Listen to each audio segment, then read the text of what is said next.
ทุกข์เคยสุขห่วงกันก็ทำให้ใจสั่นและอยากจะหวนย้อนวันเวลากลับไปมันคิด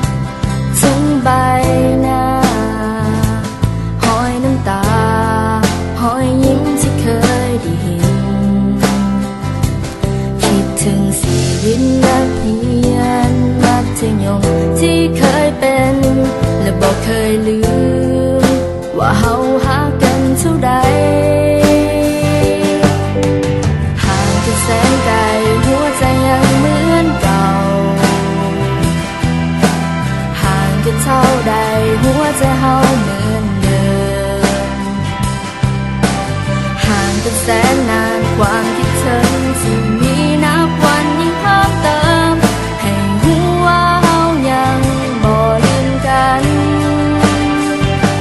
และนับจากวันนี้บ่ว่าจะโดนเท่าใดจะให้สัญญาต่อกันว่าจะเก็บเอาความทรงจำของเฮาไว้ในหัวใจ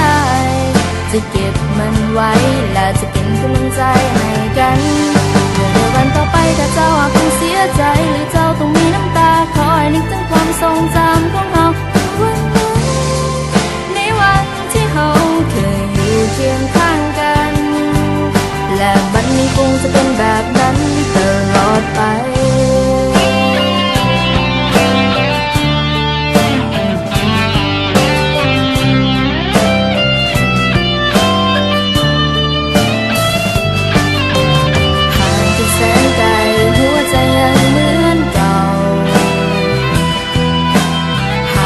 เท่าใด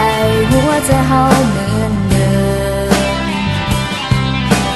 ห่างกันแสนนานความคิดถึงที่มีนับวันยิ่งเพิ่มเติมให้รู้ว่าเฮายังบ่ลืมกัน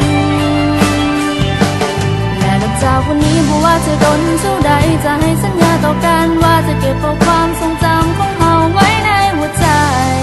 จะเก็บมันไว้และจะเป็นกำลังใจให้กันในวันต่อไปถ้าเจ้าอาจต้องเสียใจหรือเจ้าต้องมีน้ำตาคอยนึกถึงความทรงจำของเฮาวันนั้นในวันที่เฮาเคยอยู่เคียงข้างกันและเฮายังคงจะเป็นเพื่อนกันตลอดไปและนับจากวันนี้บ่ว่าจะโดนเท่าใดจะให้สัญญาต่อกันว่าจะเก็บเอาความทรงจำของเฮาไว้ในหัวใจจะเก็บมันไว้และจะเป็นกำลังใจให้กันเมื่อในวันต่อไปถ้าเจ้าหากต้องเสียใจหรือเจ้าต้องมีน้ำตาคอยนึกถึงความทรงจำของเฮาเมื่อวันนั้นในวันที่เฮาเคยอยู่เคียงข้างกัน